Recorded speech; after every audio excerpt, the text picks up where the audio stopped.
right, page 5, here we go. Find the area of the triangle, round to the nearest hundredth. All right. We have two formulas, both of which I'm going to give you on the test for area of a triangle. The first one is 1/2 b times c. So remember, the traditional one that you guys know is 1/2 base times height. Well, this is kind of a spin-off of that, in that we don't know what the height is, but we can find it if we multiply c times the sine of an angle between those two sides. All right, but we can only use this formula if we have an angle, which we don't. So what we're going to have to do is do the two-step formula. This is called the sine formula. And the next one is Heron's formula. And Heron's formula is a two-step formula. And the first thing we need to do is find this value we call s. And we do that by finding half of the perimeter. And remember, perimeter, we add up the sides. So we're basically doing a plus b plus c. All right. So first let's do that.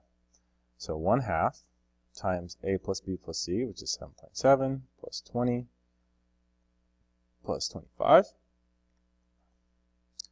All right. So 20 plus 25 is 45. 45 plus 7.7 would be 52.7. And a lot of you guys forget on this step to actually take half of this number or divide it by 2. Please don't forget that. A lot of you guys make that mistake. So make sure you multiply this number times half, or divide by 2 is the same thing. Okay? So I'm going to do that real quick on the calculator. So 52 divided by 2 gives us, 52.7 divided by 2. And also, do not round this number yet. It'll throw off your calculation at the end. Don't round until the end here. So keep this to the nearest, whatever the decimal is here at the end, okay? Don't round it. All right, so now, the step 2, so this is our s, this value here, 26.35. The step 2 of the formula is area is equal to the square root of that s number we found, times s minus the first side, a, times s minus the second side, b, times s minus the third side, c. So you're simply just going to plug all that in. So s is 26.35, and again, do not round it until the end. 26, and the times 26.35 minus the first side, which is 7.7. Zoom out a little bit so you guys can all see this. All right, then times 20, again, 26.35 minus 20 times 26.35 minus 25. And what I'm going to do is I'm going to plug all that mess into the calculator. So I'm not going to spare myself all the pain of going through that step by step. And I'm going to pause the video and then bring you in the answer. All right, so what I got is 64.9. Let's see, what does it say? Round to the nearest hundredth. Oh, so we actually need to keep going. So the number was 0.9058. So we're round to the nearest hundredth, which is 0. So we look to the 5, and the 5 will give to the 0. So it'll be 64.91.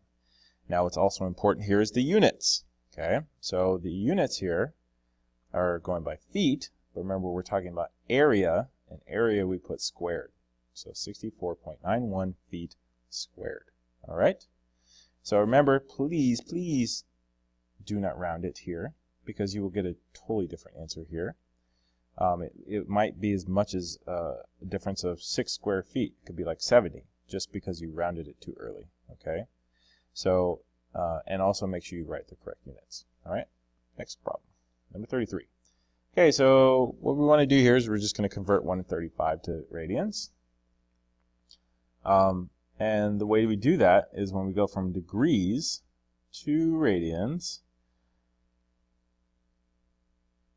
we always end up with pi in radians. So we're going to do pi over 180.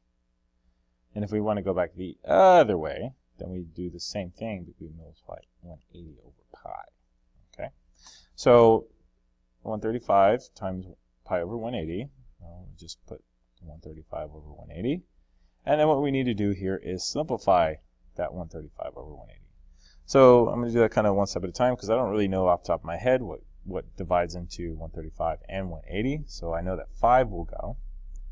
So let's do 135 divided by 5 on our calculator. So that's 1 divide 5, divide 5. Okay, we get 27. And then 180 divided by 5, 36.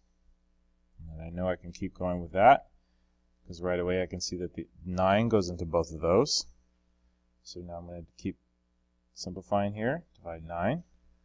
27 divided by 9 is 3, and 36 divided by 9 is 4, and I'm pretty sure I cannot simplify that any further. So 3 over 4 pi. And make sure you keep simplifying, otherwise you probably, because all the answers on the test will be simplified, so you won't know which choice it is unless you simplify. Okay, so now this is again back to chapter 8. What we just did was chapter 9 with sine and angles and area. So now what we're going to do is use this equation to find the total money after a certain amount of years. So really you just have to know what to plug into the equation. So the first question is compounded monthly. So, and you notice it says yearly and quarterly. So that is in reference to what number we put here for n. Okay? So if it's monthly, the n is going to be 12 because there's 12 months in a year. If we're doing yearly, let's just goes by 1 year, so 1. If it's quarterly, that means we're dividing the year up into 4 parts, so we put 4. Okay, so it's really just the n is how much are we dividing the year up into? How many parts? Well, if it's monthly, we're dividing it into 12 parts. If it's yearly, we're dividing it just by itself, so just 1. Okay, so P is our principal, which is also our starting value, $3,000, because it said he invested $3,000. All right, and then we always do 1. And it's growing, so we're always going to use plus here, because there is a variation where we do minus, but that's when something is decreasing. And then the rate, well, that's our percentage that we're gaining. Now remember, we have to change percents to decimals. To change them back to decimals, we move the decimal 2 places. And the decimal is right after the 8, so if I move it 2 places, it becomes 0.08. And so please make sure you do that. See that mistake a lot. So we're first starting with monthly, so we're going to do 12, because we're going to do this 3 different times. So we put the n there, and we also put n up here times t, and our t is our time, how many years we're investing for. So all I'm going to do is simply just take all that and enter it into my calculator. Okay. So for monthly, I got $7,810.17.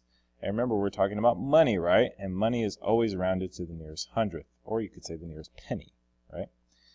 So that's monthly, how much we're getting. Then when I want to know how much would I get if it was compounded yearly. So I do the same thing, except in place of n, now I'm going to put 1. And the nice thing about using the TI calculators is that all I have to do is copy this and edit the n part of it. So I'm just going to change that 12, that here and here, to a 1 and 1. So don't forget, you already had a 12 there from the years, so you just got to change the other 12 to a 1. So go back to my calculator, highlight it. If you don't remember how to do this, or just ask me before the test, I can quickly show you. If enough of you guys ask, then I'll just demonstrate for the whole class real quick. Okay, so this time we get $7,554.51. And again, I'll just do the same thing, but now it's quarterly. So our n is now 4.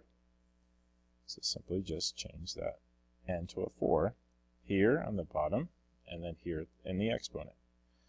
Just go ahead and copy that again. It only takes a second. Erase the 1. I know you guys are like looking like, can we see what you're doing? I'm sorry, it's kind of hard to show you. Alright, so the last one is going to be $7,761.21. And remember, please use the dollar sign because we're talking about money. Okay? So yes, this person did gain this amount of money. Okay? All right, any more? No, that's it. We're done. Woo! Hit me up and remind.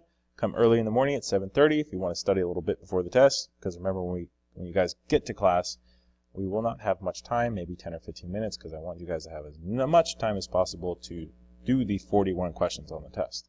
There's 41 questions, however, they're all the same problems. They're just some additional ones that are kind of like the same problems, but just different, numbers and that sort of thing. Okay? I'll see you guys tomorrow.